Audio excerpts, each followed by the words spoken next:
Hello, my name is Monica Dunn, and today I'm going to talk about my classroom management plan. A good classroom management plan always starts out with a letter to the parents, and I will show you my letter to the parents. A letter to the parents, it is used to let the parents get to know you a little bit, and it's used to make a first contact with the parents and make it positive.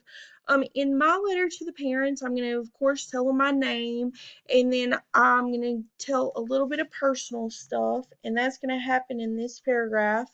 I've been married for over 5 years. We don't have any children except for animals. And then this is my first year teaching. And then I'm also going to let the parents know that I understand that every child is unique and every child has a different learning style. And I'm going to tell the parents that I plan to do my best to accommodate each and every child. And then down here, I'm going to tell them what's important for them to know. And it's important for the parents of my students to know that I will only accept positive attitudes in my classrooms. And I want all of my students to succeed.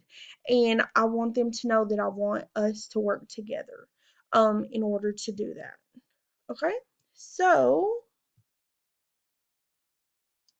next, we have the mission statement, and the mission statement for my classroom is the mission of Miss Dunn's class is to learn constantly in order to prepare for the next level of life. Along the way, we will persevere, work together, and strive for excellence in all aspects of our lives. If we meet all of these expectations, we will become successful human beings. And I really do believe this. I believe that I plan to create a family type environment in my classroom and show the students that in order for them to succeed, they need to work together. We all have obstacles that we'll have to overcome. That's why I put persevere.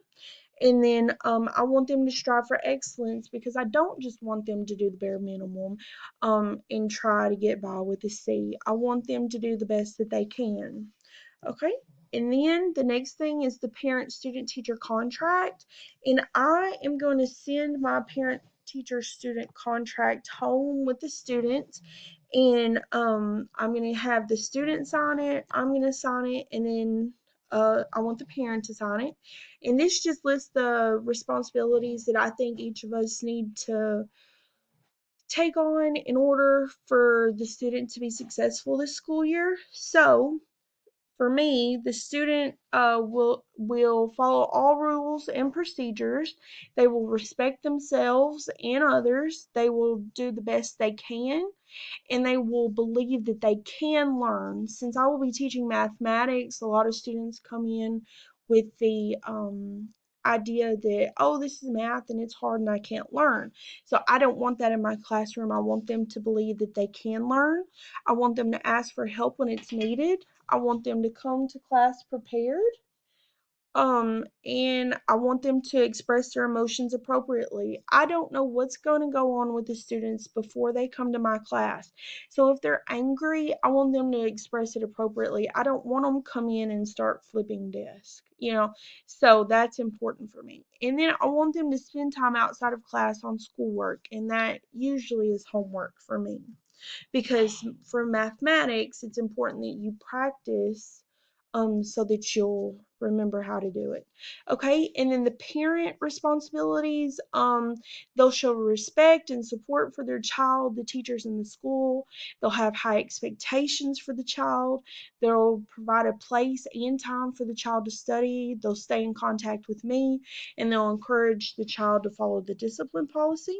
And then for me, my responsibilities will be I'll use my learning time efficiently. I'll use multiple strategies and create a fun and safe learning environment for all of the students. I'll use technology. I'll respect the students and families.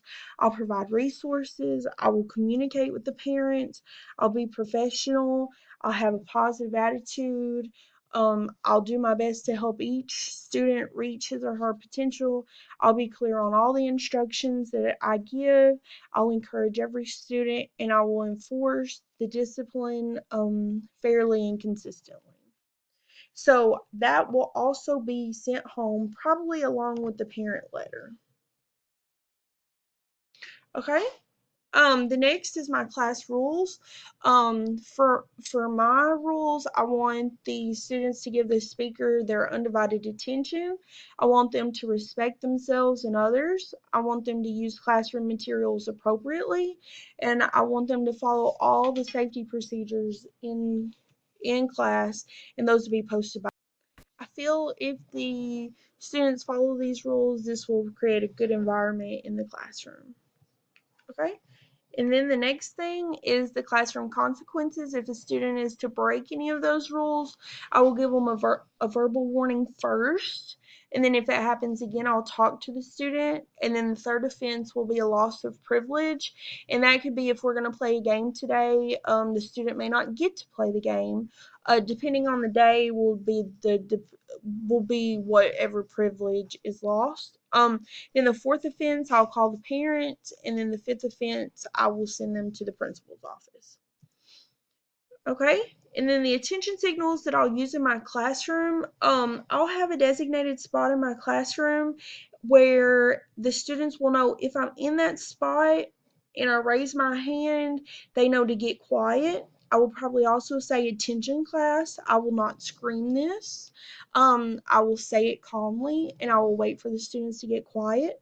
I will also have a bell that I will use.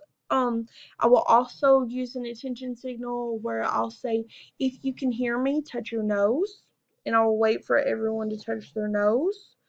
And then the last attention signal that I'll use will be a clapping signal where the students will mock me. So if I go, then I will want the students to repeat that back to me.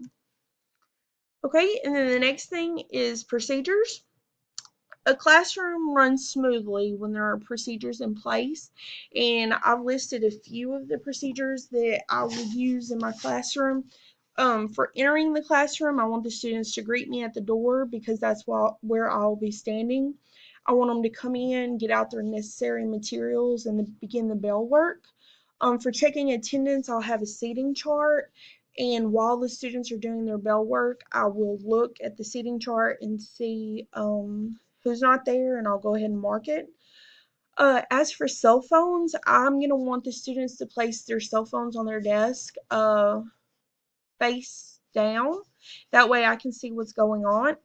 I can see if they have their phone turned over looking at it. If they're on their desk, they're not hiding anything from me. So that's why I want to use the cell phone policy.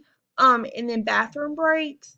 Because we're in high school and the student and we have 45-minute class periods, and the students will have a chance to use the restroom between every class period. I will have a system in place in my classroom where they have to sign in and out, and they will be given 3 passes per 9 weeks. And whatever passes are left at the end of the 9 weeks, say they have all 3 of their passes left at the end of the 9 weeks, they will be able to drop 3 of their lowest homework scores. So if they have 1 left, they'll be able to drop the lowest homework score. I feel like that will give them an incentive to stay in class. So I think that that's a good procedure.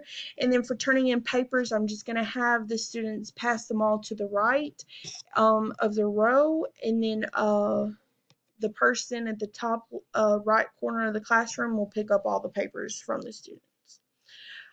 And then finally, I'm going to have a reward system. My reward system is known as PAT time. It stands for Preferred Activity Time. And what this reward system is I'll have a chart with the class title on it, and I'll start out giving the class 5 minutes. And over the course of the unit, the students will be able to earn time to put on their PAT time. So if they came in and they followed the procedure to enter the classroom correctly that day, I'll be like, good job, guys, and I'll give them 30 seconds. Or if I'm wanting them to straighten their desk, I could be like, okay, guys, we're going to pick up the room and straighten our desk. I'll give you 1 minute, and whatever time is left, that'll go on your PAT time. So at the end of the unit, we will add up the amount of PAT time that they have earned, and that will be the amount of time they get to play an educational game. And this educational game will be their choice. So I feel like this will benefit my students, and I look forward to using it.